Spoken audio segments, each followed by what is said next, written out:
perkhidmatan jaminan yang dijamin. Bukan jaminan yang cakap saja kat mulut, lepas tu bila kita nak minta jaminan langsung tak ada khabar berita.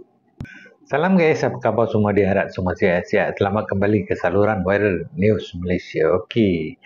Video hari ini berkenaan Smart TV ya. Kebanyakan Smart TV yang dijual di online ya.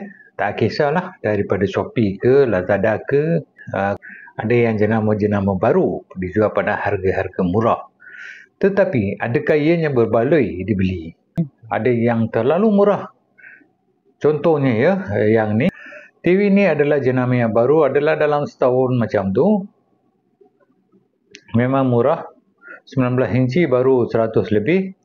Dan 32 inci lebih kurang 200-300 lebih. Dan 43 inci Smart TV tau yang ni. 43 inci baru 500 lebih saja. Tetapi adakah ianya berbaloi? Kenapa aku kata Smart TV ni semua Smart TV scam? Kenapa? Sebab tengok begitu ramai yang dah pun beli. Dan kita scroll bawah ya. Kita pergi bawah ya. Nanti aku cerita kenapa. Scroll bawah. Tengok dekat sini dia berikan jaminan 3 tahun sebenarnya. 3 tahun. Dan juga kalau kita rating dia 5 star, 5 star, dia kata akan berikan 5 tahun jaminan. Tapi betul ke 5 tahun dia bagi jaminan? Ataupun 3 tahun? Ataupun setahun paling kurang? Okey, jom. Kita lihat apa kata mereka-mereka yang dah pun beli TV ni, dah pun pakai. Okey, apa kata pelan testimoni ya. Kita tengok scroll ni ya. Jadi tengok. Baru pakai beberapa hari. Dah rosak.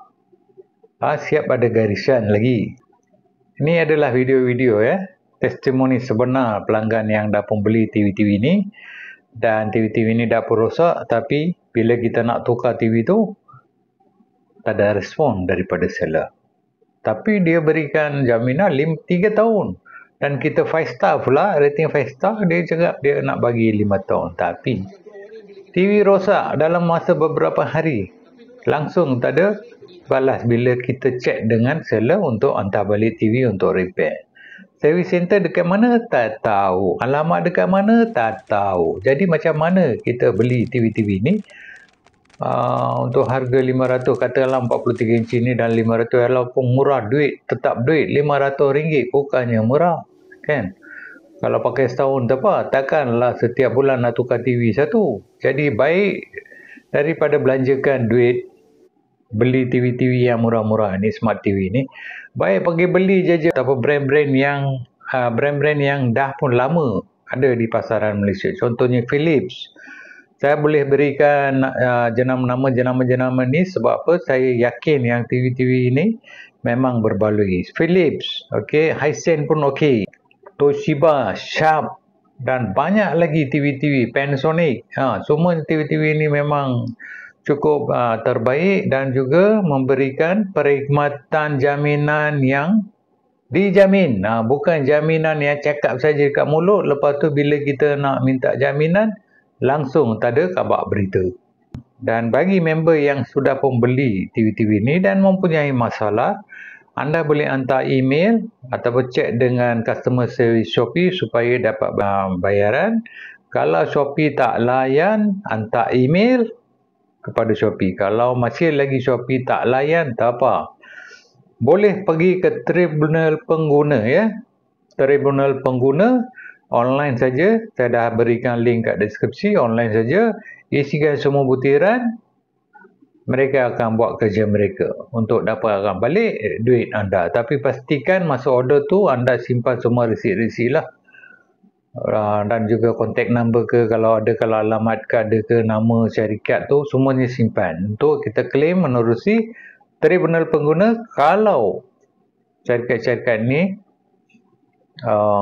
tak buat apa-apalah, tak dapat claim jaminan. Okey guys, daripada belanjakan duit dekat jenama-jenama yang murah ni dah rosak cepat, baik tambah lagi 200-300 tu saja.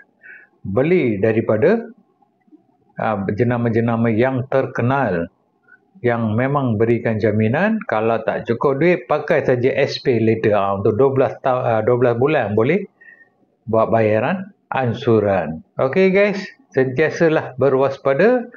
Cek dulu testimoni pelanggan yang dah pun beli dulu sebelum beli. Okey, terima kasih dan jumpa lagi di video akan datang. Dan kalau anda belum lagi like, share dan juga langgan saluran Viral News Malaysia, sila berbuat demikian untuk dapatkan update video-video yang menarik dan juga bermanfaat. Okey guys, jumpa lagi.